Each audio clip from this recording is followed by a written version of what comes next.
Unang-una,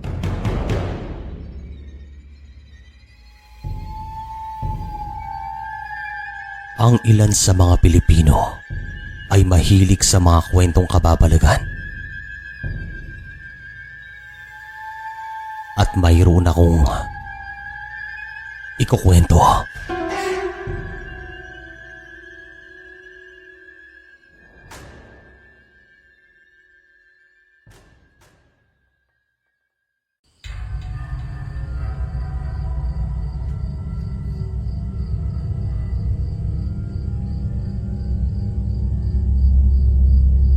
Magandang araw po sa lahat. Tawagin niyo po ako sa pangalang Roy. Lumaki ako sa Maynila at wala akong ni isang karanasan sa kababalagan ng time na to. Kaya naman yung mga kwentong nadidinig ko noon ay baliwala sa akin. Kumbaga, isa ako sa mga hindi naniniwala sa mga kababalagan. Subalit nung naranasan ko po, ay nagbago ang aking paniniwala sa mga bagay na ito.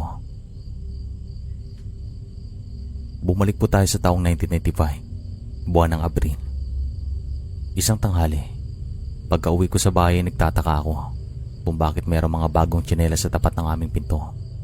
At inisip ko naman na baka meron kaming bisita. Agad naman akong pumasok sa loob at nakita ko nga itong tiyahin ko at ang aking pinsan. Sa side po sila ng aking nanay. "Oh, nandito na palang anak ko. Halika dito," sabi ng aking ina. Lumapit naman po ako sa aking tiyahin at kinamusta ko naman silang dalawa. Sila po'y matagal na naming hindi nakita. Siguro bata pa ako nung huling bonding namin. "Ba't kayo na pa rito? Meron ba kayong inaasikaso dito sa Manila?" tanong ni nanay at nakikinig lamang ako. "Wala. Nandito kami para ipaalam sa inyo na pumanaw ng aking asawa. Halos lahat ng kamag-anakan niya nandito. Gusto ko ring ipaalam, pati na sa inyo," sagot naman ni Tia. "Ganun ba? Nakakalungkot naman. Kasing edad lang naman natin siya pero ganun talaga ang buhay. Hindi natin alam kung hanggang kailan tayo sa mundong ito. Anong plano mo? Gusto mo bang samahan ka namin?" tanong ni nanay kay Tia. "Pwede nyo ba kaming samahan? At pwede rin ba na mananatili kami dito kahit ngayong gabi lang? Babalik din naman kami bukas sa Dueñas, Iloilo," sagot naman ni Tia. "Pwede naman. Gusto mo ngayon? Habang maaga pa," sagot naman ni nanay at sinabihan naman niya ako na samahan ko daw sila. Hindi naman po ako tumanggi at agad po akong nagbihis. Tumungo naman kami sa mga bahay ng mga kamag-anakan ng asawa ni Tia upang ipaalam sa mga ito ang nakakalungkot na balita. Kinumbinsin din po sila ni Tia na sumama sa kanya pabalik sa Iloilo. Pero abala daw mga ito. At nang dahil naman dito, naawa si nanay kay Tia kasi parang wala sa kamag-anak ni Tito na pupunta sa kanyang burol at libing. Kaya naman nagpresenta si nanay na kami daw ay sasama sa kanya pabalik sa Iloilo. Nang sa ganon ay meron siyang katulong doon at ipapakita namin na nakikiramay talaga kami sa kanya. Kaya naman nagpasalamat ito sa amin. Kinabukasan nga, Sir Chris, madaling araw pa lang ay umalis na kami at bumiyahe papuntang Iloilo. Fast forward po tayo. Nang makarating na nga kami sa bahay nila Tia, ay nakaburol ng kanyang asawa at agad naman kaming sinalubong ng dalawa ko pang pinsan na umaasikaso doon habang hindi pa kami nakakarating. Meron naman sila mga kamag-anakan doon pero kakaunti lamang. Sa unang gabi namin ay wala naman po kaming naranasang anumang kababalagan. Tahimik naman ang gabi at meron namang mga nakikiramay na mga kaibigan nila Tia. Sa pangalawang gabi ay nagpuyat na ako kasi gusto ko na makatulong sa lahat ng gawain at parami ng parami mga nakikiramay. Bandang 11:00 ay tumungo ako sa likod para hugasan ng mga pinggan. Si nanay naman ay abala sa pagluluto ng puto at dinuguan. Marami po kasi nakikiramay. Bandang 1:00 ng madaling araw ay wala ng gaanong tao. Yung natira ay mga kapitbahay at ilang kamag-anakan na lang. Siguro hindi sila aabot ng 10 maliban sa amin. Hanggang sa napagpasyan kong tumungo na sa banyo para maghakbat kasi matutulog na ako. Puyat na kasi ako at pagkarating ko naman sa kusina ay nakarinig po ako ng huni ng isang ibon. Paulit-ulit lamang at parang palipat-lipat din siya ng pwesto. Nung una ay hindi ko naman pinansin kasi inisip ko na isa lamang itong pangkaraniwang ibon. Gaya nga nasabi ko kanina, nitong mga panahong ito ay wala pa ako masyadong paniniwala sa mga kababalagan. Kaya naman baliwala sa akin to. At habang naliligo ako ay nakaamoy pa ako ng napakabaho. Talagang nakakasuka. Yun bang para bang may nabubulo. Binilisan ko naman kasi hindi ko na kaya at para bang unti-unti akong pinapatay. Wala pang 5 minuto ay tapos na akong maligo at agad akong lumabas na banyo para makapagbihis na sa kwarto namin. Pagkalabas ko ay aking tinukoy kung saan nanggagaling ang mabahong amoy at parang nanggagaling sa likod ng banyo. Sigurado ako kasi dinadala ng hangin ang amoy na galing doon. Hanggang sa napagpasyan kong punta ng likod ng banyo para makita kung ano ang meron doon. At nang marating ko ang likod ay gulat na gulat ako nang makakita po ng isang hayop. Hindi lang talaga ako sigurado kung aso ba ito o pusa kasi madilim. Pero ang sigurado ako ay hindi po ito pangkaraniwan sapagkat ang kanyang ulo ay medyo malaki. Tapos ang kanyang katawan ay payat. Namamasa-masa ang kanyang mga balahibo at parang malagkit po siya. Kaya naman agad akong napasigaw ng nasa malakas na tono kasi ito nga ang unang pagkakataon na nakakita ako ng ganon. Tumakbo ako patungo sa tapat ng bahay at takang-taka silang lahat kung bakit ako natataranta. Agad ko namang sinabi kung ano ang aking nakita at nang dahil naman sa hindi rin sila makapaniwala ay pinuntahan nilang likod ng banyo.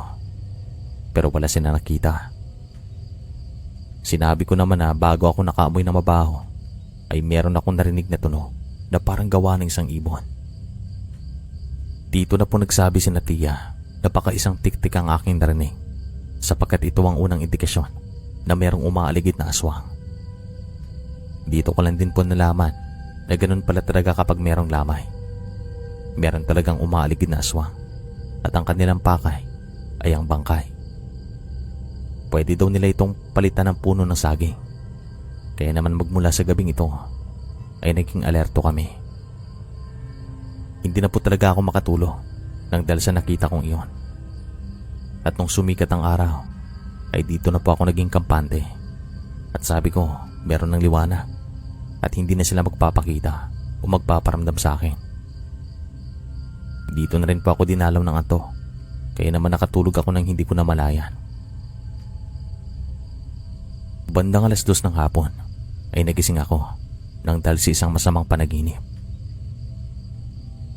Nakita ko pulit ang hayop na yon sa panaginip ko. Pero nagsasalita ito. At meron siyang sinasabi. Sabi niya, pakialamero daw ako at pinagbantaan niya ako. Napapatay niya ako kapag hindi ako aalis doon kina Tia. Kinuwento ko naman sa kanilang tungkol sa panaginip kong ito. Pero sabi ni Tia, panaginip lamang daw ito at malabo na mangyari. Nung una syempre, hindi ko na po ito inisip kasi nga panaginip lamang at malabo na magkatotoo. Pero hindi ko lubos na akalain na meron pa akong mararanasan doon. Pagpatak ng 7:00 ng gabi ay nilamig ako at yung init ay lumalabas na sa aking mga mata at ilong. Isa na po itong indikasyon na tatamaan ako ng lagnat at hindi nga po ako nagkamali. Bandang 11:00 ng gabi ay humingi ako ng pahintulot kay nanay at sa aking tiya na mauna na ako matulog sa kwarto. Inawakan naman ako ni nanay at sabi niya magpahinga lang daw ako at tawagin ko na lang siya kapag meron akong kailangan. Yun nga, makalipas ang mahigit kalahating oras, pakiramdam ko ay nakalutang po ako sa hangin. Yun bang parang dinadala ako sa labas ng bintana? Alam kong nakahiga ako, pero para bang nakalutang ako sa hangin. Ilang beses ko ring minulat ang aking mga mata kasi sinasabi ng aking sarili na merong nakatingin sa akin o nakatingin sa akin kahit na wala naman ako nakikitang ibang tao sa loob ng kwarto. Hanggang sa nakatulog na lamang ako nang hindi ko namalayan ang dahil sa sobrang antok at sama ng pakiramdam. Sa maniwala kayo o hindi, napanaginipan ko po ulit yung hayop na nakita ko sa likod ng banyo. Pero sa mga sandaling ito ay nagibang anyo siya. Sa isang kisap lang ay naging tao ito at nakita ko pa na isa na po siyang matandang lalaki. Nasa tansya ko, nasa 80 patas ang kanyang edad at bigla daw niya akong sinakal. Parang literal na hindi ako makahinga kasi parang totoong panaginip na ito.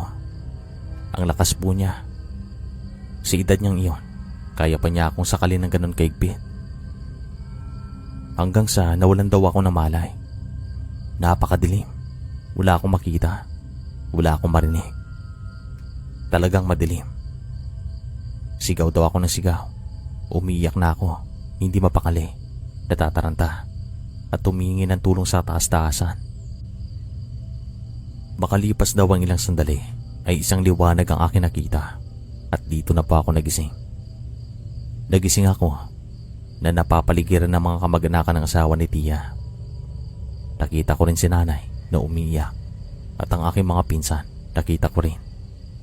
Tapos meron pong sumisigaw sa labas ng bahay at meron ding nagdadasal. Yun pala nalaman ko na merong nambubulabog na aswang sa mga sandaling ito. Agad pa akong bumangon at nagtanong kung anong problema. At sa mga sandali po na ito ay para bang humihigpit ang aking mga liig. Na para bang sinakal po talaga. At hindi ako masyadong makahinga na maluwa. Pinakailangan ko pang lumangap ng hangin. Dito na po kinuwento ni nanay na nung nakita doon niya ako ay hindi ako mapakali. Pero nakapikit ang aking mga mata. Paiba-iba daw ako ng posisyon hanggang sa nilapitan na niya ako kasi nakakabahala na daw ang aking sitwasyon. At nung napagtanto niya na nakapikit pa ang aking mga mata ay agad niyang inisip na binabangungot ako. At kung ano daw ang ginagawa ng taong sinasakal sa personal ay ganun din ang aking kalagayan sa mga sandaling ito. Hanggang sa unti-unti daw ako nanghina at kumalma. Yun pala, ito na mga sandali na sumuko na ako at nawalan na ako ng malay.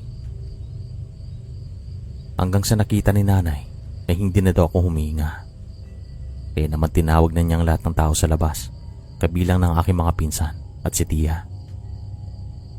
Dito nila ako sinubukang i-revive, subalit hindi na daw talaga ako tumutugon.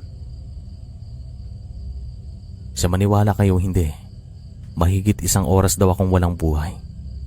Subalit, yung katawan ko ay mainit pa rin.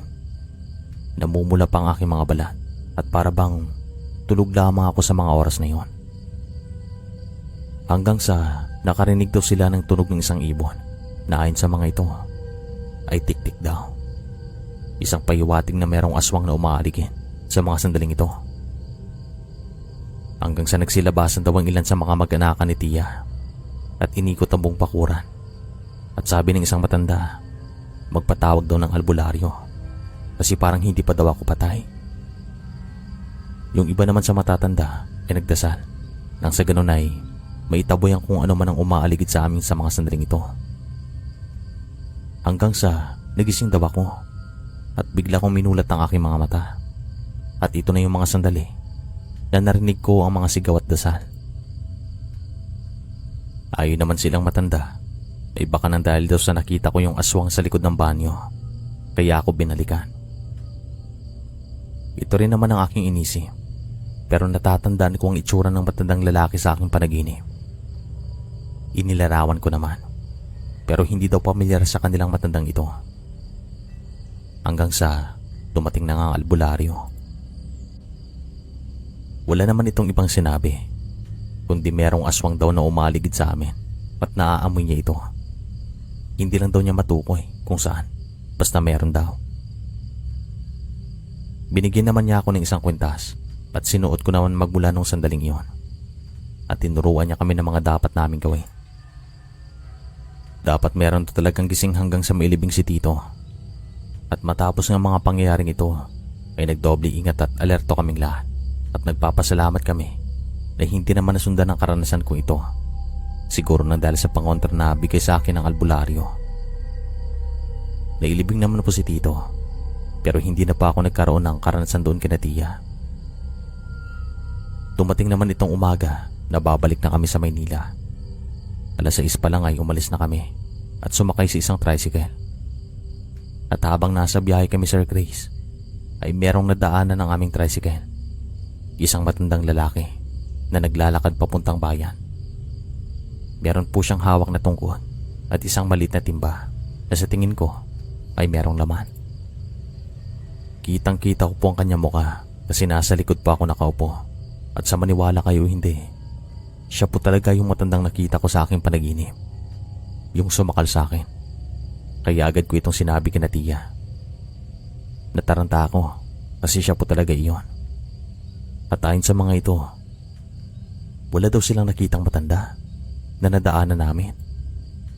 Kaya naman talagang nakapagtataka at nagpapasalamat din po ako kasi hindi na rin nasundan ang karanasan namin ito. Maraming salamat po sa binigay niyong oras at maraming salamat sa pagkakataon nito. Hanggang sa muli po, Sir Chris. Araw-araw ako nakikinig dito. More power sa inyong channel. Hanggang sa muli.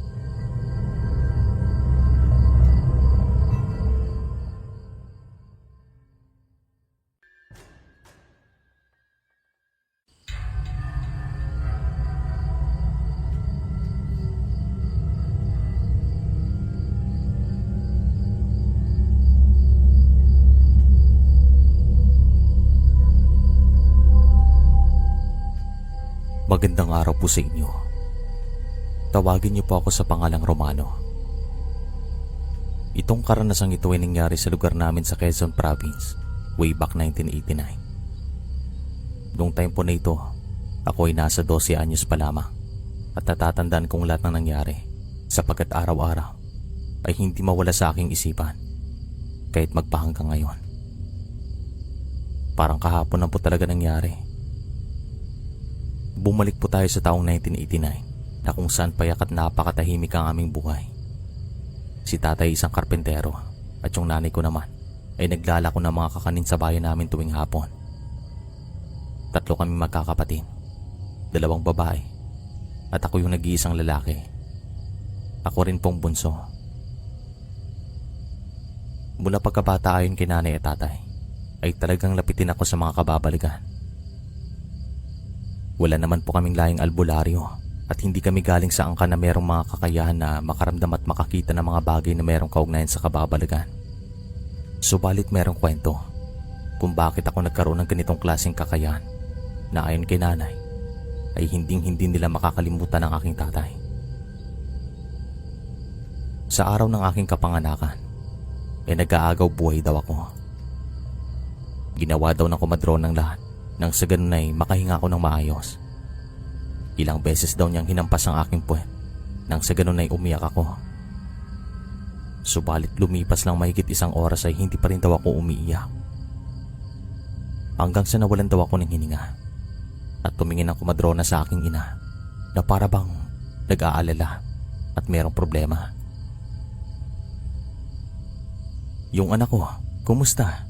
Dalhin mo nga dito. Sabi daw ni nanay sa kanya at nagbibingi-bingihan daw ang komadrona sa kanya. Hanggang sa lumapit na daw si tatay para makita ako. At nung napagtanto niya na hindi na ako humihinga, ay agad po itong napailing.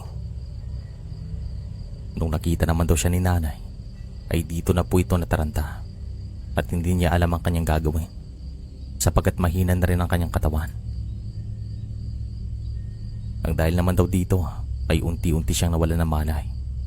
Pero bago pa man niya ipikit ang kanyang mga mata, ay meron daw itong nakitang usok na kulay puti sa likod ng komadrona at saka naglaho na parang bula makalipas ang ilang segundo.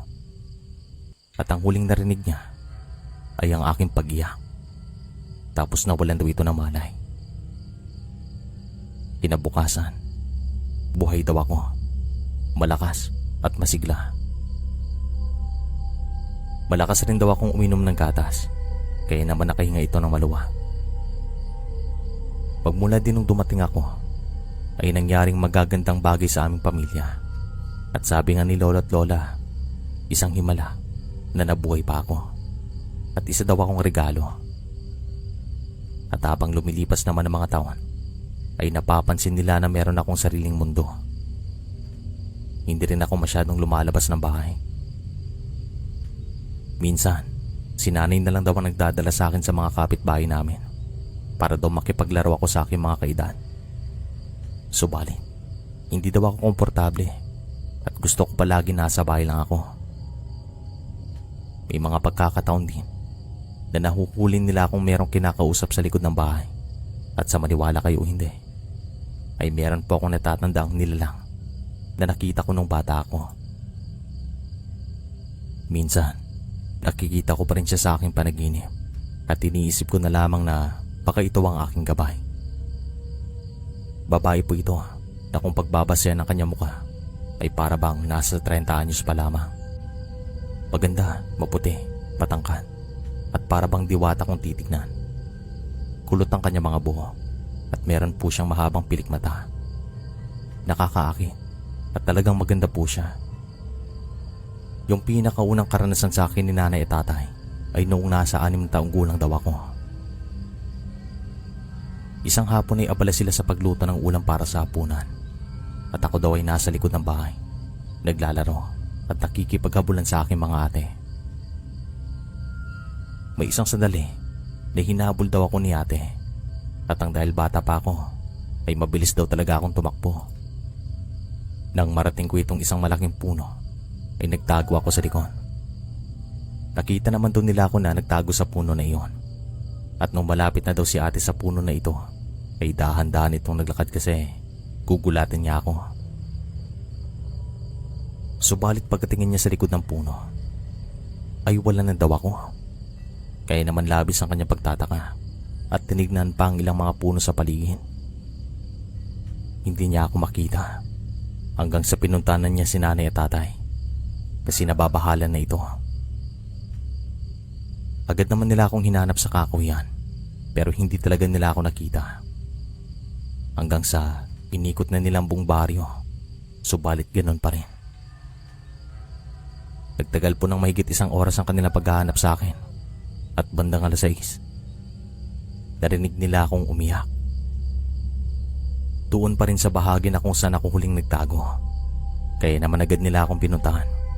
Pero ako po ay hindi ko talaga maalala mga sandaling iyon. Siguro nang dahil sa bata pa ako. At habang tumatagal naman Sir Chris, ay unti-unti kong iniisip na espesyal ako at meron akong kakayahan na makaramdam ng mga bagay na merong kaugnayan sa kababalagan. Marami po akong mga naranasan at yung iba nga ay nakalimutan ko na. Hindi naman po yung tipong karanasan na pwede mong ikwento ng matagal o mahaba. Subalit itong naranasan ko noong 12 anyos ako ay ang isa sa pinaka hindi ko makakalimutan magpahanggang ngayon. At ikukwento ko na po sa inyo. Buwan ng Mayo, taong 1989. Isang hapon pagkarating ni tatay sa bahay, ay agad niya kaming sinabihan na magbihis. Kasi meron kaming pupuntahan sa gabing ito. Nagtataka naman po si nanay kung saan kami pupunta kasi malapit nang lumubog ang araw. Pupunta tayo sa kumpare ko sa kabilang bayan. Pumanaw ang kanyang bunso, ang 2 taong gulang. Sabi ni tatay at nagtanong naman si nanay kung sino ang kumpare niyang tinutukoy. At agad naman niyang sinabing pangalan. Tawagin na lang natin siya sa pangalang Mang Ambo. Ito pong si Mang Ambo ay kapwa karpintero ni tatay at may mga pagkakataon na magkakasama sila sa isang proyekto. Sige na, magbihis na kayo. Magpupuya tayo doon at makikiramay. Sabi pa ni tatay at agad naman po kami nagbihis lahat. Pagkatapos ng aming hapunan ay naglakad na kami papuntang Karatig Bayan. Mahigit kalahating oras po kami naglakad. Madilim, pero meron po kaming dalang flashlight. At nang marating naman namin ang bahay nila Mang Ambo, ay agad po kaming tumungo sa may sala na kung saan naroroon ang kanyang bunsong anak. At makalipas naman ng ilang minuto ay lumabas na kami ng bahay at umupo sa tapat ng isang mesa kasi bibigyan daw nila kami ng mga pagkain. Naghintay naman kami at sina ate ay nanonood sa mga naglalaro ng baraha. At makalipas lang mahigit kalahating oras ay bigla pong bumigat ang aking pakiramdam.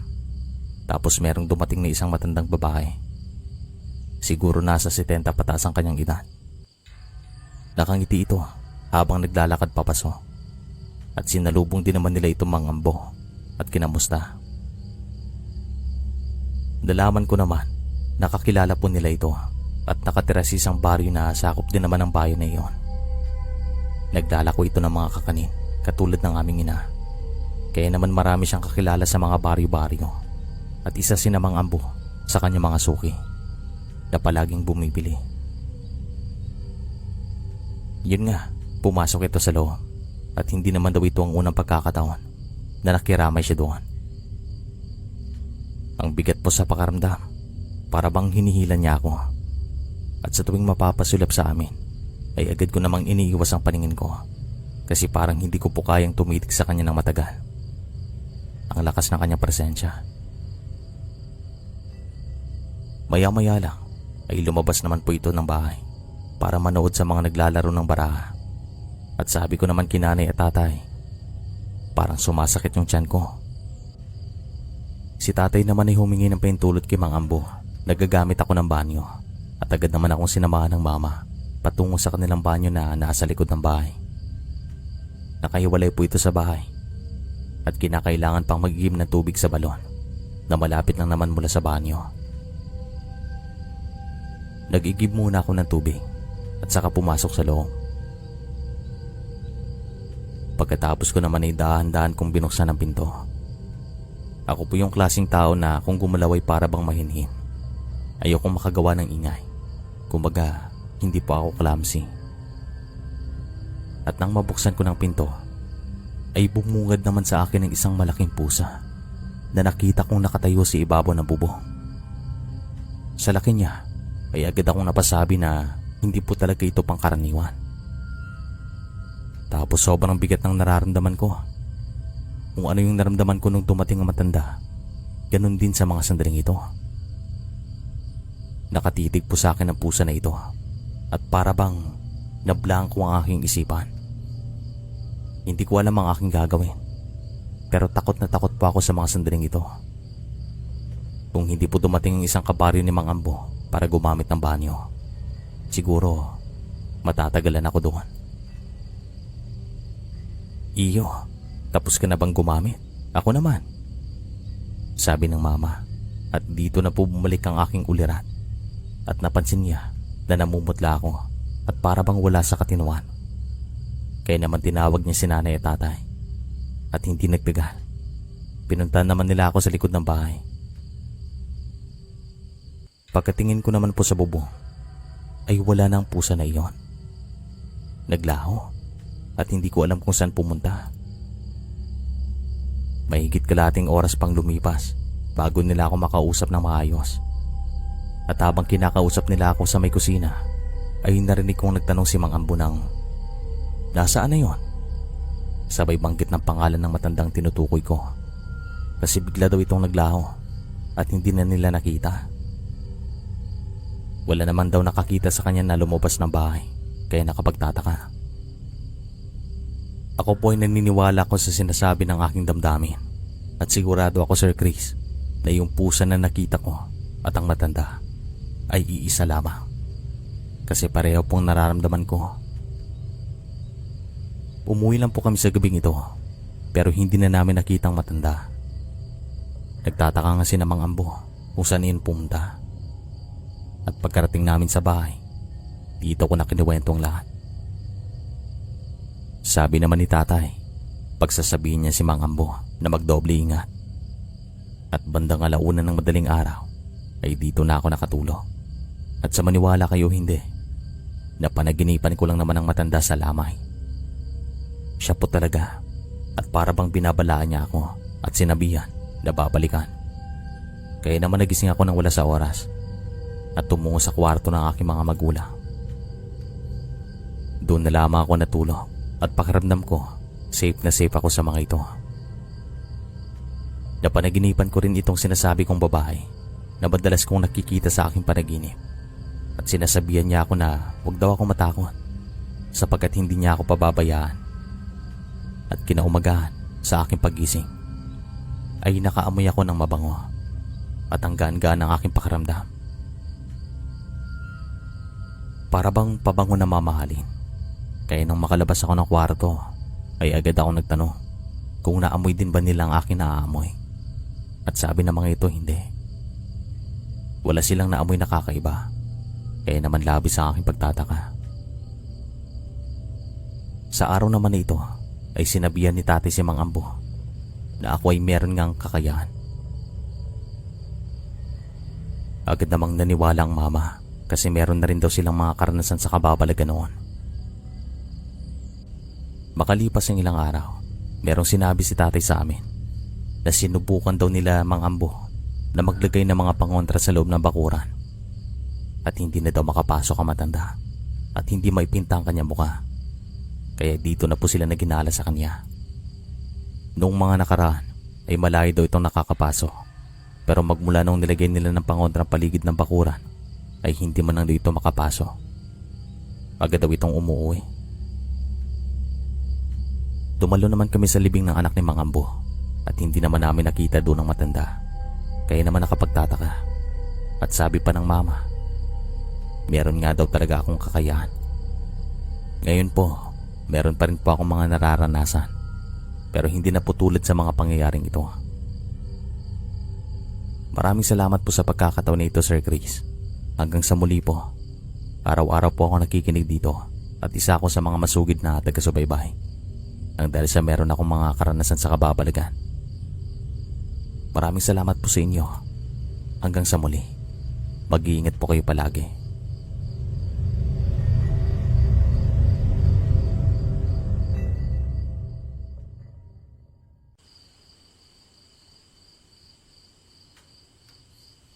Magandang araw po sa inyo. Itong karanasang ito ay nangyari po sa lugar namin sa Masbate, way back 1991. Tawagin niyo po ako sa pangalang Anya. Isa ako sa mga masugid na taga-subaybay dito.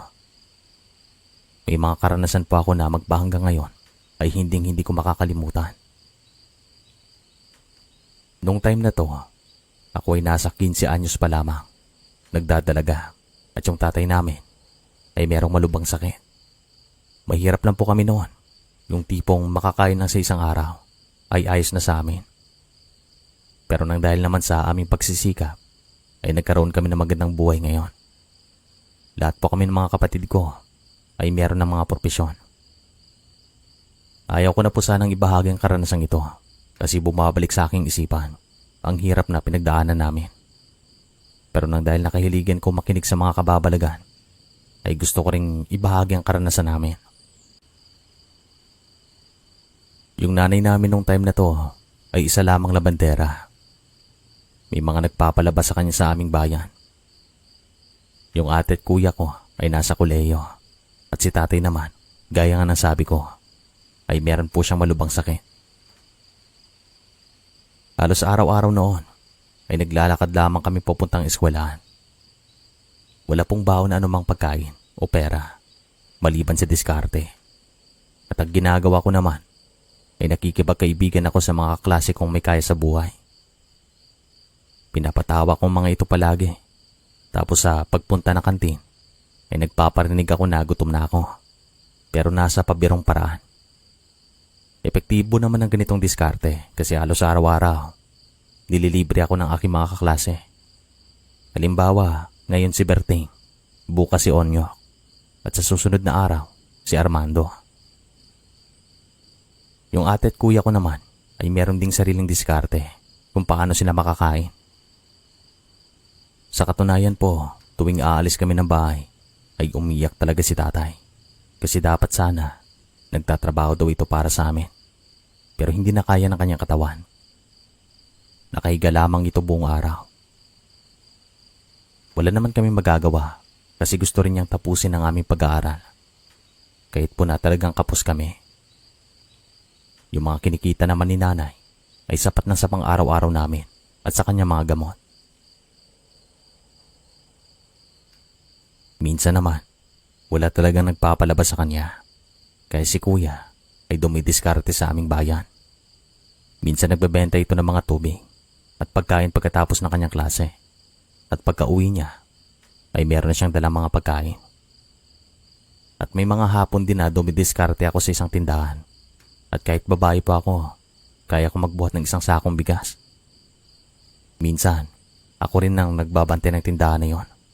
Lalo na kapag merong pinunta ng may-ari. Malaki po ang kanyang tiwala sa akin. Kakilala din naman niya si nanay at tatay. At alam niyang mababait ang aming mga magulang. Kaya naman ang mga tao sa aming bayan ay meron talagang tiwala sa amin ng aking mga kapatid. Salamat sa tatay namin kasi meron po siyang magandang reputasyon nung masigla pa ito. Mabait kasi itong tao. Hanggang sa isang madaling araw ay nagising kaming lahat nang dahil sa alulong ng mga aso. Ang pangit pakinggan, para bang sa pelikula. Narinig namin si tatay na para bang namimilipin. Kaya naman kami ni kuya ay tumungo sa kanilang kwarto at nakita namin na nandoon na pala si ate. Tay, ano pong problema? Saan pong masakit? Tanong ni kuya sa kanya. Walang masakit. Pero ang sama ng pakaramdam ko. Hindi ko maintindihan. Sagot naman ng aming tatay. Hindi naman po ito ang unang pagkakataon na nagsabi siya ng ganito. Kaya naman para sa amin, mawawala din naman ang kanyang nararamdaman. Subalit na hindi nga lang mawala sa isip namin ay ang pagkabahala. Kasi kakaiba yung alulong ng mga aso. Para bang meron silang nakikitang hindi maganda sa mga sandaling ito. Parang merong umaaligin at hindi tama. Kaya naman nagsabi si nanay na silipin namin ang labas. Sinilip nga naming tatlo at wala naman kami nakitang kakaiba o ano man dyan. Hanggang sa sinabihan ako ni kuya na silipin kong bintana sa may kusina kasi meron daw siyang narinig na mga yapak bago kami pumasok sa kwarto ni nanay at tatay. Hindi naman ako nagdalawang isip na tumungo doon kasi hindi rin ako nag-isip ng anumang bagay na may kaugnayan sa kababalagan. Kaya hindi po ako takot sa mga sandaling ito. Ang unang inisip ko ay meron po talagang tao na umaaligid sa labas. At baka nakita siya ng mga aso, kaya sila umalulong at tumatahol. Pagkarating ko nga sa kusina, ay binuksan ko ng kaunting bintana. At nang makasilip na ako, ay parang hihiwalay ang aking kaluluwa sa aking katawan. Sapagkat yung nakita ko ay hindi talaga normal. Isang matandang babae na merong buhaghag na buhok. At tumama talaga sa kanyang mukha ang ilaw ng gasera na hawak-hawak ko. Hindi ko alam kung ano ang unang gagawin ko kasi alam kong hindi talaga siya normal. Pumasok agad sa isip ko na isa na po siyang aswang. Sa mga sandaling ito ay parang inoorasyonan niya ako kasi parang nawala pa ako sa katinuan. Nakatayo lamang ako sa tapat ng bintana, nakatitig sa kanya at hindi ko na malayan na yung gaserang hawak ko ay nabitawan ko na pala. Tapos yung takip ay talagang natanggal. Yung gas naman ay naaamoy ko. Hanggang sa napansin ko na yung apoy ay nagkalat na sa dingding namin, nagawa lamang sa pawid. At narinig ko na si kuya ay nagsabi ng, "Bakit parang nangangamoy gas?" At saka lumabas po ito ng kwarto. Dito na niya ako nakita sa tapat ng bintana, nakatayo, at parang wala sa aking katinuan. At pagkatingin ko ulit sa labas, ay wala na pong matandang nakita ko. Habang inaapulan niyang apoy, ay nadidinig ko siyang sumisigaw, pero parang hindi ko siya pinapansin. Talagang nawala ako sa aking sarili. Nakapagtataka at kakaibang karanasang ito. Hanggang sa lumabas si ate at sinampal niya ako at sabi niya, "Uy, Anya! Anya!" Hanggang sa bumalik na nga ang aking ulirat. At dito pa lang po ako nagpanik ng sobra. Nataranta ako at hindi makahinga ng maayos. Naapula naman ni kuya ang apoy at pinagalitan naman ako ni nanay kasi kung nagkataon, sunog talaga yung bahay namin. Dagdagan pa na mahirap lamang kami. Tapos mawawalan pa kami ng tirahan. Hindi rin po pala sa amin ang lupain na kinatitirikan ng bahay namin noon. Agad naman akong pumasok sa kwarto ni nanay at tatay at saka tumabi kay tatay kasi nanginginig po ako. Hindi ako mapakali at ilang minuto pang lumipas bago ako nakapagsalita. "Anya!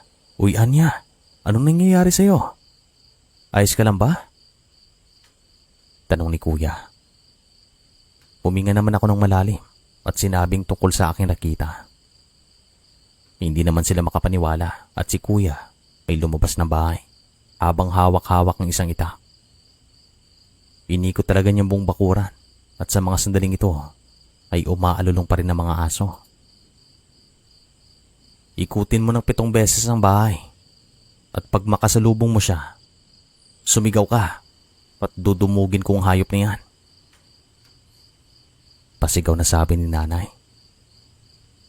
Ganito rin kasing narinig niya sa kanyang lola. Kapag merong umaaligid na hindi makita, ganito ang gawin.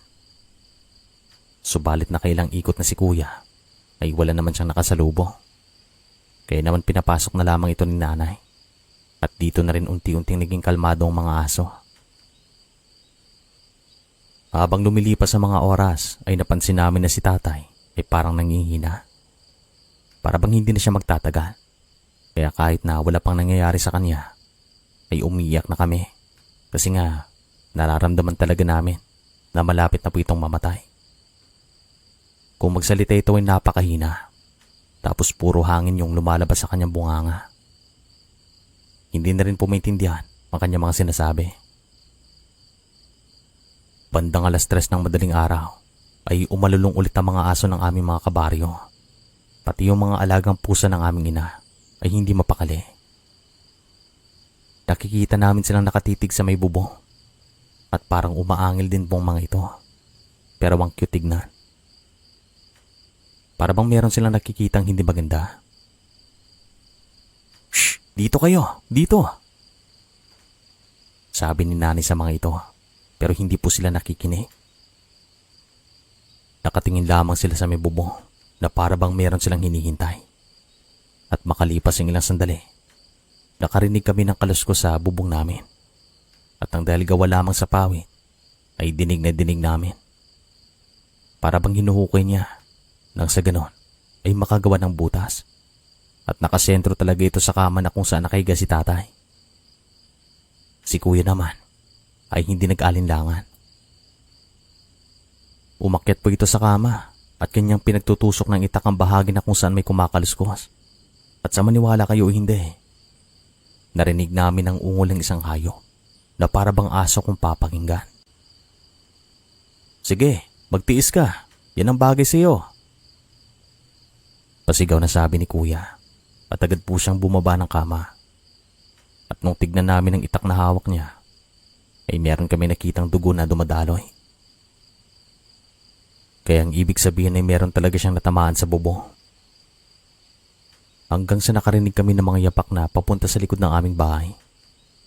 Talagang umalog ang bubong namin na parang may taong tumatakbo. Si kuya at nanay naman ay walang tigil sa pagpaparinig kasi nga ito ang unang pagkakataon na nakaranas kami ng ganitong karanasan. Hanggang si kuya ay hindi nakapagpigil. Tumakbo ito papunta sa likod ng bahay habang hawak-hawak ang itak na kanyang tinusok sa bubong. At pagkarating niya sa likod ng bahay ay nag-amok po ito. Hinahamon naman niyang nagpaparamdam sa amin pero wala po siyang nakita doon sa likod ng bahay. Kaya naman bumalik na lamang ito sa kwarto at nagsabi na wala siyang nakita. Pero nakarinig siya ng mga yapak papalayo. Bandang 4:00 ng madaling araw, si tatay ay pumanaw. Iyak kami ng iyak sa mga sandaling ito at si nanay ay talagang humahagulgol.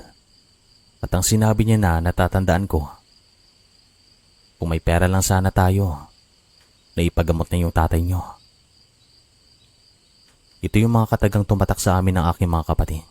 At ito yung dahilan kung bakit meron na kaming marayang buhay ngayon. Lahat kami ay merong mga propesyon. Si ate at kuya ay mga doktor at ako naman ay isang nurse. Pareho po silang nagtatrabaho sa ibang bansa. Pero ako nandito pa rin sa Pinas. Masakit nun para sa amin ang pagkawala ni tatay. Pero isa ito sa mga dahilan kung bakit kami nagtiis at nagpursige na maabot yung plano namin sa buhay. Minsan, kailangan din ng isang dahilan para makamit mo ang isang bagay. Sa unang gabi ng lamay ni tatay ay hindi naman po kami pinaramdaman. Pero isang gabi bago siya ilibing ay dito na kami binulabo. Meron po talagang pumunta sa amin. Isang matandang babae na merong mga marka ng sugat sa kanyang muka. Tumingin lang po ito sa kabaong ni tatay at saka umalis. Labis naman ang aming pagtataka kung sino iyon. Kasi hindi talaga namin yun kilala. Kahit yung mga nakikiramay ay tinanong namin kung sinong matandang iyon at wala rin silang ideya. Bandang 11:00 na gabi ay dito na ulit umalulong ang mga aso ng mga kabaryo namin. Lahat ng mga nakikiramay ay talagang kinilabutan sapagkat kakaibang mga sandaling ito. Nung una ay nagkibit balikat lamang kami kasi kampante kami na marami kami sa bakuran at hindi niya kayang pumasok. Subalit makalipas ang mahigit kalahating oras ay tumigil sa pag-alulong ang mga aso at saka dito na po nagsimulang tumunog ang tiktik.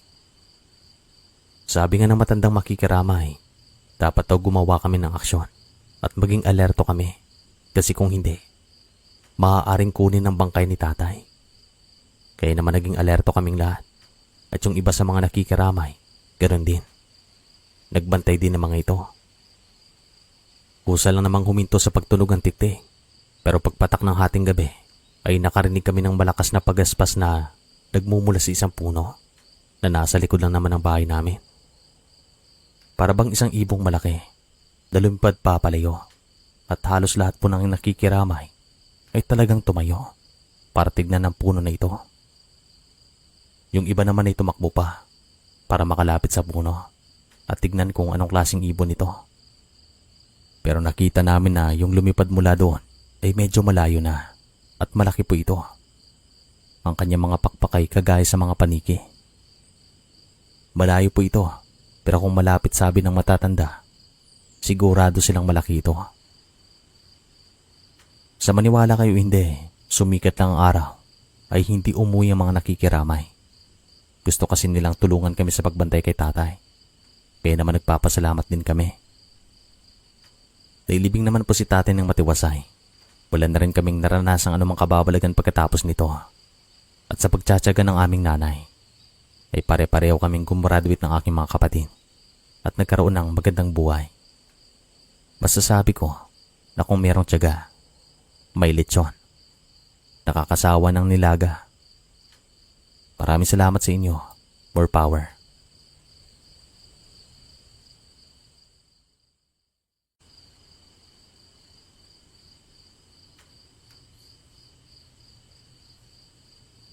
Magandang araw po sa inyo. Itong karanasang ito ay nangyari sa lugar namin sa norte ng Iloilo way back 1995 at 2001. Tawagin niyo po ako sa palayaw na Nonoy. Isa ako sa mga nakaranas ng kababalagan. Hindi lang po isang karanasang ito, kundi dalawa. Bumalik po tayo sa taong 1995, nung mga panahon nagbibinata pa lamang ako. Ako ay nasa 13 anyos pa lamang nung time na to. Sa tulong po ng aking ate ay nabuo ko ang kwento na ito kasi yung ibang mga nangyari ay nakalimutan ko na. Nasa 18 anyos na kasi si ate sa mga panahong ito, kaya natatandaan niya ang mga nangyari sa bahay. Sa ngayon nandito na po ako sa ibang bansa kasama si ate. Dito po siya nakapangasawa at nagkaroon ng mga anak. Pero ako, ay naghahanap pa rin ng mapapangasawa. Joke lang. Sisimulan ko na po ang kwento. Isang umaga, buwan ng Mayo, taong 1995. Pagkarating ko sa bahay bandang 6:00 ng gabi, ay agad akong pinagalitan ng aking nanay. Nang dahil ayaw na ayaw niya, ang umuwi kami ng madilim na. Pero gaya ng ginagawa ng ibang bata, ay hindi ako nakinig sa kanya at tumingin na lamang ako ng pasensya. Nang dahil para din naman sa akin ang kanyang sinasabi. Sa aking kaligtasan at kapakanan. Marami na rin kasing mga siga sa aming baryo nung time na to. Baka ako yung mapagtripan. Pagkatapos ko namang kumain ng hapunan, ay inutusan naman ako ni tate na bumili ng alak sa isang tiyangge na malapit lang naman sa amin. Siguro mga 15 hakbang lang ay mararating na ito. Pagkarating ko nga doon sa may tiyangge, ay nakita ko itong kapitbahay namin na nung time na to ay buntis. Tawagin natin siya sa pangalang Ate Maria. Ito pong si Ate Maria ay kaibigan din ng aking ate. Magasing edad lamang sila. Magandang gabi ate, sabi ko sa kanya at agad naman siyang umiti sa akin. Nasaan yung ate mo? Tanong niya at sabi ko naman sa bahay. Sandali lang iha, kukuha lang ako ng gas sa loob ng bahay. Hindi pala nalagyan ng anak ko dito yung galon. Ay nako. Biglang sabi naman ng tindera. Sige lang po, maghihintay ako. Sagot naman ni Ate Maria at tumango naman ang matandang tindera na tawagin nating Aling Rosing. Yung gas po na binibili namin sa tiyangge ay ginagamit namin sa mga gasera kasi 80% ng baryo noon ay wala pang kuryente. Pero nakasanayan na rin naman namin ang gas ang ilaw tuwing gabi. Malamig naman doon sa aming baryo. Maraming mga puno at malapit pa kami sa bundok. Ate Maria, kailan ka manganganak? Tanong ko sa kanya. Mga 3 buwan na lang, manganganak na ako. Kukunin ko yung ninang ang ate mo. Sagot naman sa akin ni Ate Maria. Sa kalagitnaan ng aming pag-uusap, ay nakarinig kami ng isang pagaspas na nanggagaling sa ibabaw ng puno na nasa tapat lang ng tiyangge. Nakita ko namang lumapit sa akin si Ate Maria kasi nagulat po ito. Malakas pong pagaspas na iyon, para bang gawa ng isang ibong malaki. Agad naman akong tumayo at tinignan ng ibabaw ng puno. Pero nung una, ay wala akong makitang anumang ibon o hayop na dumapo doon. Maliwanag pong buwan, kaya kung meron man, pakikita talaga namin. Ano yun ate? Tanong ko sa kanya. Hindi ko alam. Ibon. Pero ang lakas ng pagaspas. Sagot naman niya. Oo nga. Nasaan na kayo si Aling Rosing? Tanong ko naman. Kasi pareho po kami nagmamadaling umuwi nang dahil sa kinikilabutan na kami. Makalipas lang ilang sandali ay tumunog ang dumapo sa puno na iyon. Tunog na parang gawa talaga ng isang ibon. Napakahina kasi nasa tapat lang po namin ang puno na kung saan siya naroroon. Dito na pumasok sa isip ko na kapag malayong aswang ay malakas ang kanilang pagtunog. Pero pag malapit na ay napakahina.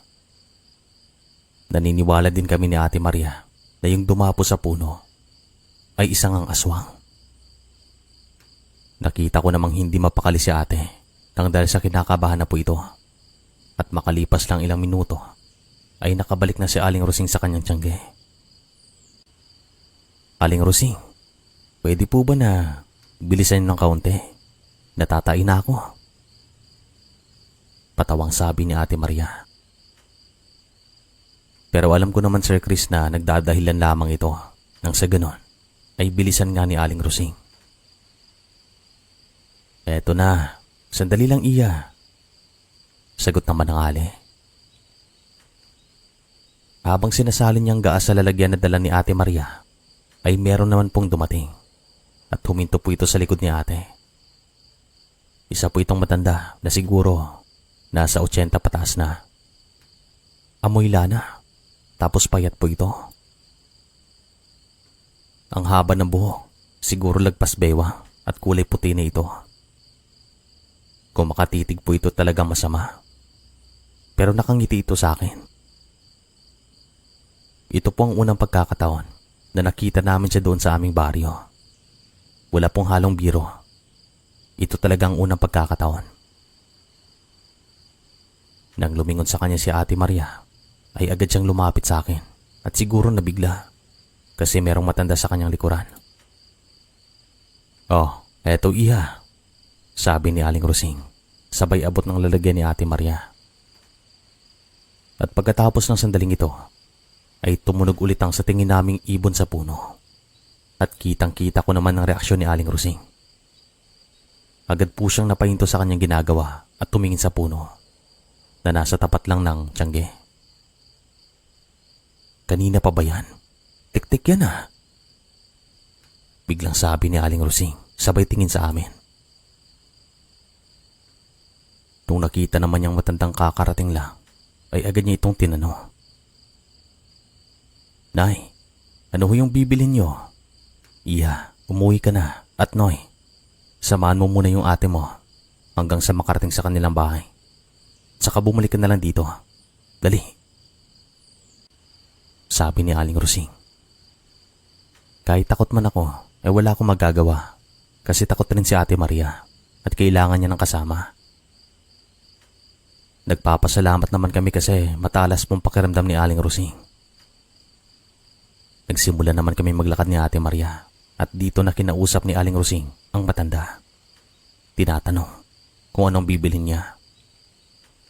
Pero nakita namin ni ate na hindi na niya pinagpatuloy ang pagbili at sumunod po ito sa amin.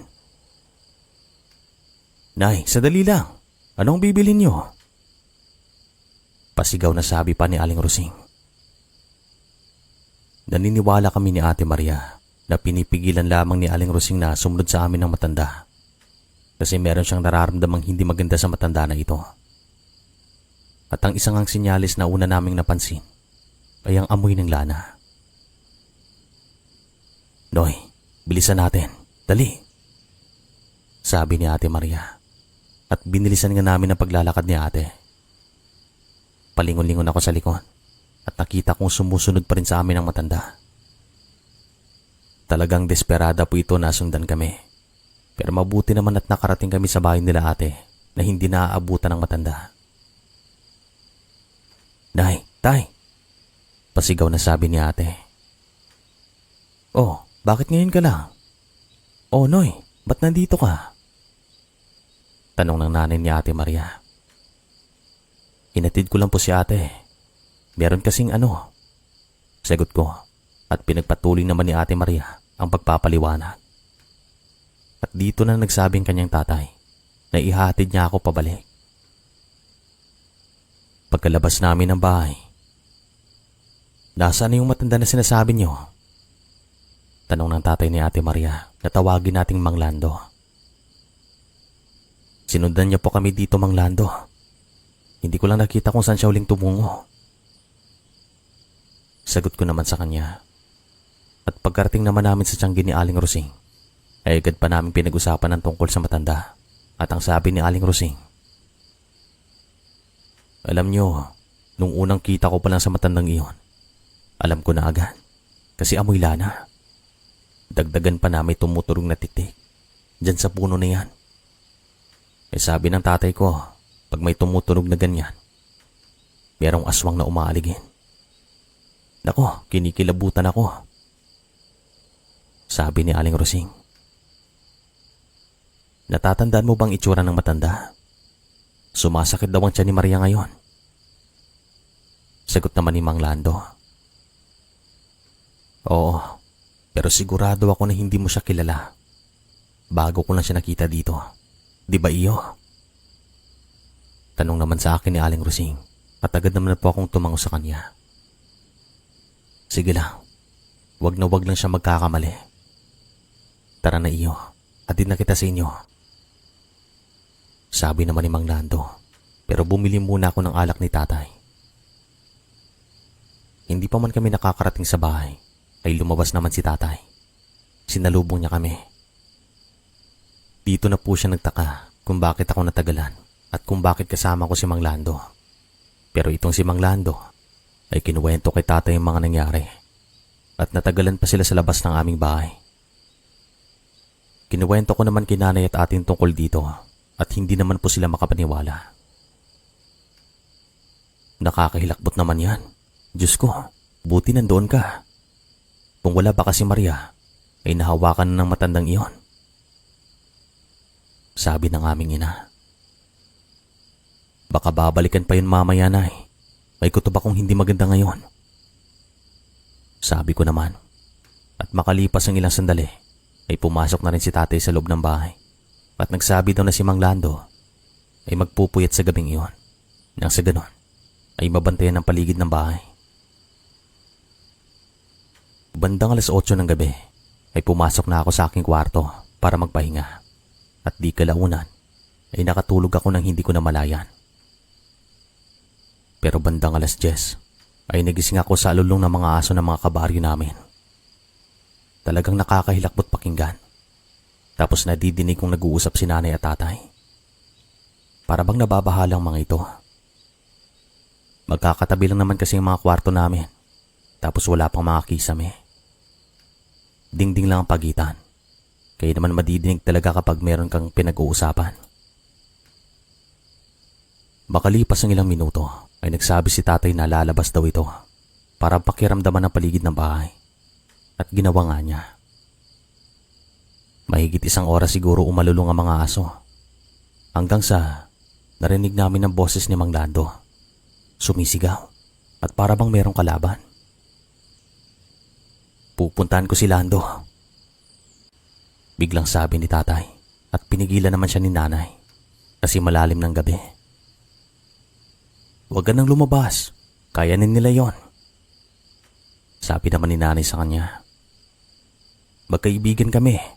Siya lang din ang nag-iisang lalaki sa kanilang bahay. Titignan ko lang. Huwag kang mabahala. Pagpupumalit ni tatay at agad naman siyang kumuha ng itak at dali-daling lumabas ng bahay. Sinigawan pa siya ng aming ina pero hindi man lang ito lumingon. Patuloy lamang ito sa paglalakad. Ang tigas talaga ng ulo. Sabi na lamang ng aming ina. Makalipas sa mahigit kalahating oras ay bumalik si tatay sa bahay at kwento niya. Bandang 9:00 pa lang daw ng gabi ay meron nang nagpaparamdam kina Mang Lando. Tapos sumasakit rin ng tiyan ni Ate Maria. Nakiramdam daw sila hanggang sa umalulong ang mga aso at dito na daw nakita ni Ate Maria ang matandang sumunod sa amin. Nakadungaw sa kanyang bintana tapos yung mga buhok daw ay nagtatayuan. Parang umiba rin daw ng kaunting itsura ng matandang iyon ayon kay Ate Maria. Dito na daw lumabas na bahay si Mang Lando at inikot niyang buong bakuran. Pero bago pa man daw siya makalabas, ay nagsabi si Ate Maria na umalis ng matanda. At hindi na nga ito nakita ni Mang Lando sa kanilang bakuran. Parang bulan na naglaho ayon sa mga ito. At si tatay ay hindi naman makapaniwala. Sa mga sandaling ito, gising rin ng mga kapitbahay nila Mang Lando, nakikiramdam at nagpupuyat. Ganito rin ang ginawa namin. Pero bandang 1:00 ng madaling araw, ay bumalik ako sa aking kwarto para matulog. Kinabukasan, ay kumalat na nga ang balita patungkol sa mga pagpaparamdam. Dito na po naging alerto ang mga tao tuwing gabi. Pero hindi na rin nasundan ang mga pagpaparamdam. Siguro nang dahil sa alam rin ng aswang na yung mga tao ay handang tumulong kina Mang Lando at Ate Maria. Hanggang sa nagtuloy-tuloy nang naging tahimik ang lahat. Dito ko na po tatapusin ang unang karanasan. At isusunod ko naman po itong nangyari way back 2001 sa bahay ng aming tiyo. Nung time na to, ay nakatira sila sa Karatig Bayan pero medyo malayo sa amin. Kung sasakay ka man ng bus, ay agad ka namang makakarating doon. Siguro mga 5 minuto ang biyahe. kung mula ka talaga sa aming bayan. Tumungo kami doon nang dahil ang kanyang asawa ay pumanaw. Bali magpupuyat kami doon ng ilang gabi hanggang sa mailibing si tita. Tutulong na rin kami sa mga gawain nang sa ganon ay hindi na mahirapan si Tio. Meron naman silang isang anak na babae at ito nga ang aking pinsan. Mula nung mga bata kami ay palaging nagkukwento si Tio patungkol sa mga pagpaparamdam sa kanilang bahay. Palagi naming nadidinig sa kanya na minsan ay merong nagpapakita. Isang matandang lalaki na merong mahabang balbas. Sabi naman niya, baka isa daw itong engkanto na nakikitira sa kanilang bahay. Pero sabi naman ni tatay, baka daw isang multo. Pero kung ano man ito, yan ay hindi namin alam magpahanggang ngayon. Pagkarating namin sa bahay ni Tio ay mag-aalas 6 na. May mga dala kaming pagkain at kape nang sa ganon ay merong kainin ng mga nakikiramay tuwing gabi. Agad naman niyang pinakita sa amin ang aming matutulugan.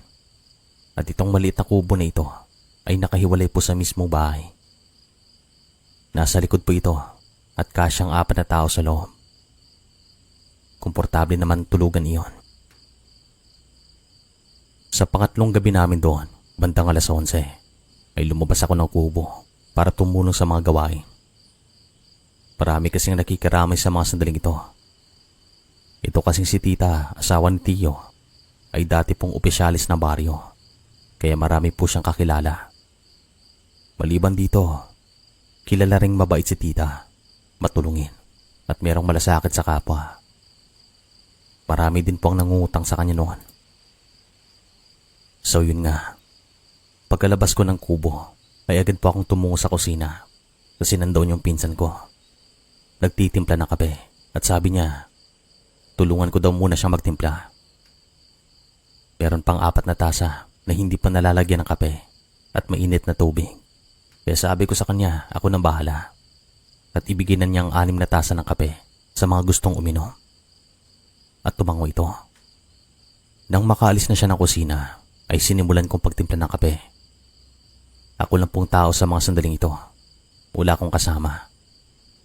At sa kalagitnaan ng aking ginagawa, ay nakarinig ako ng mga yapak na para bang may kakapasok lang sa loob. At ang unang inisip ko, siya po ang aking pinsan. Kasi nga babalikan pa niya mga kapeng aking tinitimpla at ibibigay sa iba pang mga nakikiramay. Insan, sandali lang, mabilis lang to. Sabi ko sa kanya. Yan pong narinig ko at parang isang matandang lalaking gumawa nito. Agad naman po akong lumingon sa likuran at hindi nga ako nagkamali. Matandang lalaki nga. Merong hawak na tungkod at may mahabang balbas. Sabi ko sa kanya, gusto niyo po ba ng kape? Ano pong kailangan niyo? Gagamit po ba kayo ng banyo? Tanong ko sa kanya. Tinitigan niya ako siguro mahigit 10 segundo. Hindi siya nagsalita. At pagkatapos nito, Tay, ano pong kailangan niyo? Tanong ko ulit sa kanya. At agad siyang umiti at kumaway. Makalipas lang pong ilang segundo, si isang kisap lang, ay naglaho ito na parang bula. Dito ko na kinusot ang aking mga mata. At hindi pa ako makagalaw ng ilang segundo nang dahil sa pagkabigla. Dahan-dahan ako naglakad patungo sa may sala at dito ko nakasalubong ang aking pinsan na nagmamadaling bumalik sa kusina. Oh, nakapagtimpla ka na ba ng kape? Nasaan na? Tanong agad niya, sabay tingin sa aking mga kamay. Pinsan, ayoko nang bumalik sa kusina. Takot na ako. Sagot ko naman.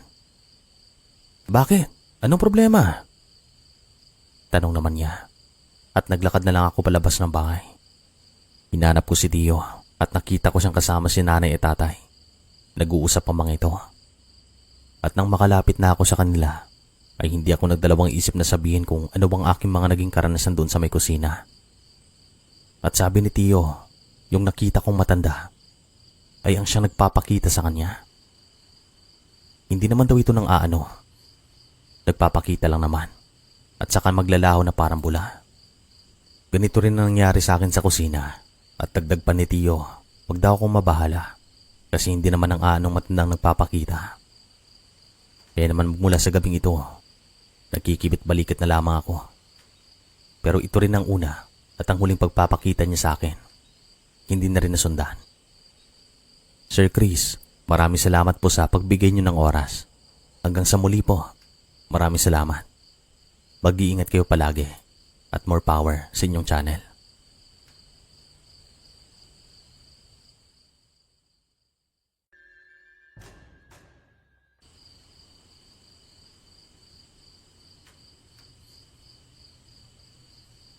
Magandang araw sa inyo.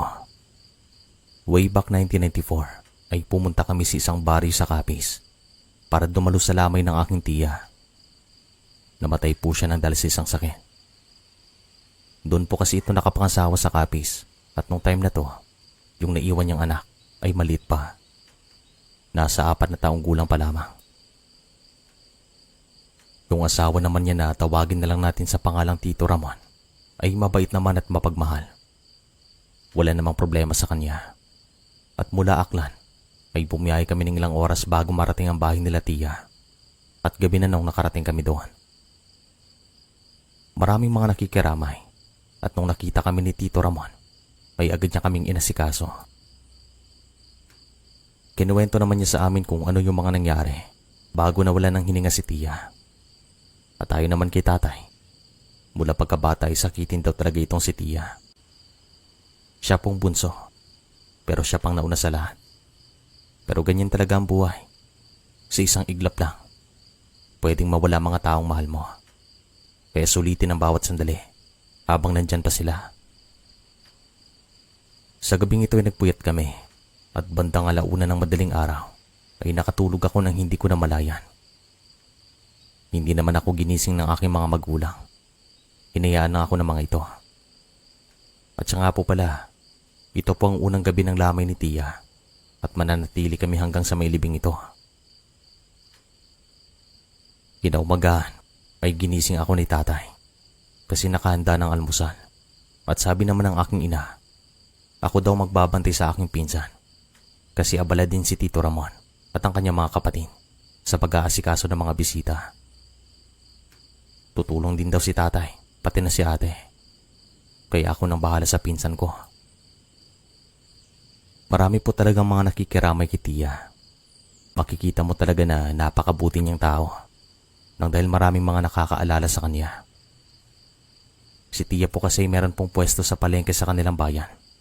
At ayon kay Tito Ramon, marami po siyang mga naging sugi. Magaling din daw itong kumausap ayon kay tatay. Lahat daw ng mga taong kinakausap niya ay talagang napapasabi. Makwela din kasi ito. Kaya naman hindi na ako magtataka kung bakit maraming mga nakikiramay sa kanya. Pagpatak naman ng gabi, kami ng pinsan ko ay pumasok na sa loob ng kwarto at sabi ko sa kanya, matulog siya na maaga para bukas ay maaga pa kami mag-iikot sa baryo. Tumango naman ito at pinatulog ko nga siya. Hindi ko rin po mapigilan na maawa sa kanya kasi sa murang edad ay nawalan siya ng ina. Pero alam kong meron pong dahilan ng mga nangyayari.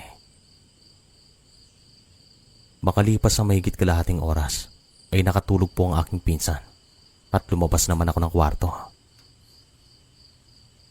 Tumingin naman ako sa labas para makita kong sitwasyon at saka bumalik din naman ako sa loob. At maya-maya lang, bigla namang pumasok sa loob ng kwarto si ate. Pawis na pawis at hindi mapakali. Ate, meron bang problema? Tanong ko sa kanya kasi napansin ko na namumulang kanya mga muka. Hindi ako mapakali. Hindi ko alam kung bakit. Baka kulang lang ako sa tulog. Sagot naman niya. Gusto mo bang ako na munang papalit sa'yo? Magpahinga ka na dito. Kumpleto din naman kasing tulog ko. Sagot ko sa kanya at hindi naman siya nagdalawang isip na tumango sa akin at agad siyang humiga sa kama. Lumabas naman ako at tumulong sa pagtimpla ng mga kape ng nakikiramay at pagbigay ng mga pagkain. Marami po talagang tao. Yung tipong nasa peryahan lamang ako. At bandang 2:00 ng madaling araw ay unti-unti nang umuwi ang mga tao. At pagpatak ng 3:00 ay nilinis namin ang mga kalat. Bandang 4:00 ay wala ng mga tao bukod sa amin. Bali ako, si nanay, tatay at Tito Ramon ay gising pa. Si ate naman, insan at ang kapatid ni Tito Ramon ay tulog na. Nagtipon-tipon naman kaming lahat sa tapat ng kabaong ni Tia at doon ay nag-usap-usap kami habang nagpapalipas ng oras. Kinuwento ni Tito Ramon ng mga masasayang sandalin nila Tia at napailing naman si tatay kasi mahal niya itong bunso nila. At habang nagkukwento si Tio ay narinig naming napapaaray si ate sa loob ng kwarto. Tignan mo nga yung ate mo, Iya. Utos sa akin ng aking ama. Agad naman akong tumungo sa kwarto at kinamusta ko si ate. At pagkapasok ko sa loob ay nakita ko siyang namimilipit at napapaaray habang nakahawak sa kanyang puson. Nakadapa po ito at nakapikit ang kanyang mga mata. Para bang nananaginip ito ng masama sa mga sandaling ito. Nilapitan ko siya pero nung mapasulap ako sa bintana ay nagulat ako nang makita itong malaking pusa na akma ng papasok. Sa lakas ng pagkakasigaw ko ay nagising si ate, yung pinsan ko at ang kapatid ni Tito Ramon. Pumasok na rin sila sa loob ng kwarto para malaman ang nangyari. Dito ko na po kinuwento ang lahat at hindi naman sila makapaniwala. Hindi ko naman po napansin na umalis ng pusa kasi pinikit ko na ang aking mga mata nang dahil sa sobrang takot. Kaya pala sumasakit ang puson ko. Bulalas ni ate habang nagkukwentuhan kaming lahat. Tol, doon ka sa tapat ng kabao. Huwag kang umalis doon. Sabi naman ni Tito Ramon sa kanyang kapatid. Mukhang hindi na tama to ah. Mukhang may balak siyang hindi maganda dito. Sabi naman ng aming ama. Sige lang, maging alerto lang tayo. At siguro kailangan pa natin na makakasama dito sa bahay para marami tayo. Sagot naman ni Tito Ramon at sumang-ayon naman kaming lahat. Sa pagsikat nga ng araw ay pinuntahan niya ang kanyang mga kamag-anakan sa kabilang bayan para hinga ng pabor na kung pwede ay mananatili muna doon sa kanilang bahay hanggang sa may libing si Tia. At bandang 9:00 ng umaga, dumating ito na merong kasamang 2 kamag-anak na handang manatili doon. Pagsapit naman ng gabi, ay naging alerto nga kaming lahat. Pero wala naman kaming naranasang anumang kababalagan. Pero nung pumatak itong huling gabi ng lamay, ay dito po kami nakaranas ng nakakahilakbot na karanasan. 8:00 ng gabi, ay mas dumobling nakikiramay. Kasi nga, ito ang huling gabi at bukas, libing na ng aking tiya. Abala kaming lahat sa pag-asikaso ng mga bisita. Halos lahat kami ay abala, maliban sa anak ni Tito Ramon na sa mga sandaling ito, pinasa loob lang ng kwarto. Nakahiga at nagpapanto. Sinisilip ko na lang ito para kumustahin. Bandang 3:00 ng madaling araw ay nagsiuwian ng lahat ng tao at kami na lang ang naiwan. Sabi naman ni tatay, matulog daw kami kasi kailangan namin ng lakas nang dahil maaga pa kami magluluto ng mga ulam para sa tanghalian. Sigurado kasi na maraming dadalo ng libing.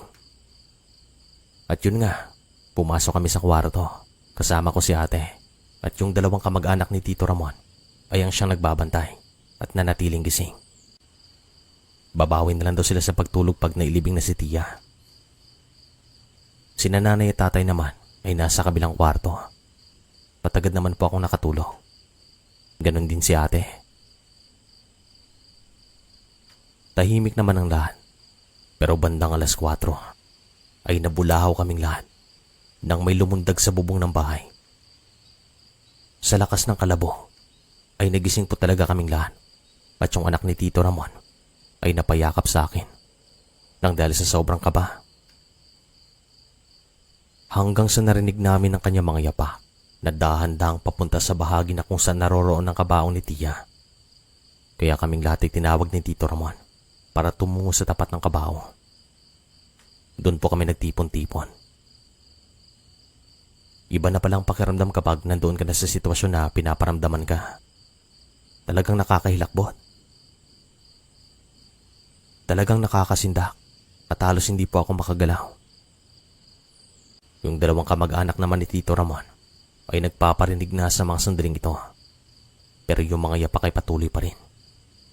Para bang iniikot niyang buong bubungan. At nakakatakot, lalo pa't napakatahimik sa mga sandaling ito. Hanggang si ate ay napapaaray at nagsabi na sa sobrang sakit ng kanyang puson ay parang mawawalan daw ito ng malay. Parang pinipiga daw ang kanyang mga lamang loob. Kaya agad naman siyang inalagaan ng aming ina at ng kapatid ni Tito Ramon. Sigurado naman kami na meron talagang pakay ang aswang na nagpaparamdam sa amin. Ang ipinagtataka lang namin nung una, bakit si ate? Anong meron sa kanya? Pero sa huli, ay nalaman namin na buntis pala siya. Yung dalawang kamag-anak naman ni Tito Ramon ay kumuha na ng itak at mga patalim at saka sama-sama silang lumabas ng bahay para ikutan ng buong bakuran. Nang sa ganon, ay mapalayas nilang nagpaparamdam sa amin. Pero bago pa man sila makalabas ng bahay, ay tumakbo yung nasa bubungan at yung mga yero ay tumunog talaga na parang merong tumakbo papunta sa likod ng bahay. Makikita talagang pagyupi ng yero sa bawat yapak niya. Kaya naman 100%, meron talagang nilalang sa ibabaw ng bubong. Lumabas pa rin siya na Tito Ramon at inikot ka nilang buong bakuran. At imbes na magpahinga kami at antukin, ay parang bumalik ang aming sigla at hindi na kami nakabalik sa aming pagtulog. Kaya naman nanatili na lamang kami gising hanggang sa sumikat ang araw. Patapos namang mailibing si Tia, ay nanatili pa kami doon. Pumunta naman kami sa isang albularyo para makahingi ng pangontra kasi bukas pang uwi namin. At ito na yung huling araw namin doon. At sigurado naman daw si Tito Ramon na merong magpaparamdam ulit sa amin sa pagsapit ng gabi. At ang sabi naman ng albularyong ito, buntis nga si ate kung pagbabasaya ng kanyang muka. Kasi nangingitim ang kanyang mga bato at sabi pa niya, pakalalaking kanyang anak. Ito daw kasi mga palatandaan. Pero si tatay naman ay babae daw ang anak ni ate. Sabi naman ni nanay, malalaman na lang yan namin pag lumabas ng anak ni ate. Kinagabihan nga ay nagsindi kami ng insenso at kasama pa rin po namin ang mga kamag-anak ni Tito Ramon. Ito na rin kasing huling gabi namin doon. Kaya naman sasamahan na lang kami nila doon hanggang sa umuwi kami. Bandang 8:00 ng gabi ay gising pa kaming lahat at meron silang pinag-uusapan. Kami naman ni ate ay nakikinig lang. Hanggang sa yung mga aso ng kanilang mga kabaryo ay nagsimulang umalulo at yung pusa ni Tito Ramon ay hindi mapakali. Kitang-kita namin kung paano nagtayuan ang kanyang mga balahibo, lalo na yung mga balahibo niya sa buntot. Makikita lamang natin ang pusa na ganito kapag meron siyang kaaway na isa pang pusa. Pero sa mga sandali na ito ay wala. Nakatingin lamang siya sa bubungan ng bahay. Kaya naman sinabihan ni Tito Ramon ng kanyang mga kamag-anakan na maganda sapagkat lalabas sila ng bayan ng mga oras. Kami naman ni ate nakikiramdam na at nagtanong naman si nanay sa kanya kung meron ba siyang nararamdamang masakit. Pero sabi ni ate wala. At may kutob naman si tatay na baka nang dahil ito sa pangontra na bigay sa kanya ng albularyo.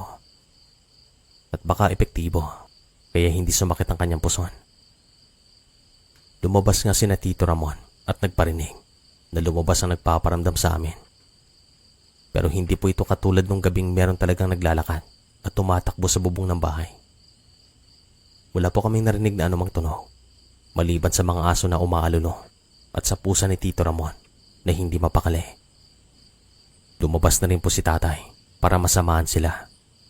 Pero laking gulat namin nung sumigaw si ate at nakita ko na meron ng mga dugo na dumadaloy sa kanyang mga binti. Dito na po kami nagpanik lahat kasi baka merong mangyaring hindi maganda. Pero sa awa ng kataas-taasan ay ligtas naman ang aking pamangkin. Kinabukasan ng unang pinuntahan namin ay ang bahay paggamutan. Sinuri naman si ate at niresetahan lang siya ng mga gamot at agad kaming umuwi sa Aklan para matapos ng mga karanasang ito. Dito na po nagsimula tumahimik ang aming buhay at sabi ni tatay sa buong buhay niya ay noon lang siya kinilabutan ng ganon. Kahit daw na matapang ito sa ibang sitwasyon, nakaramdam pa rin siya ng kaunting takot doon kina Tito Ramon. Ito rin po kasing unang pagkakataon na nakaranas kami ng mga ganitong bagay. Sa amin kasi, wala po kaming naranasang anumang kababalagan. Lumaki lang kami dito, pero tahimik ang bawat gabi. Nanganak naman po ng ligtas si ate at ang kanyang anak ay babae. Tamang sabi ng albularyo. Masigla't malusog ang pamangkin ko at ngayon, malaki na po siya. Malapit na rin po siyang ikasal. Maraming salamat po sa pagbigay niyo ng oras sa kwento na ito. Hanggang sa muli po, mag-iingat kayo palagi.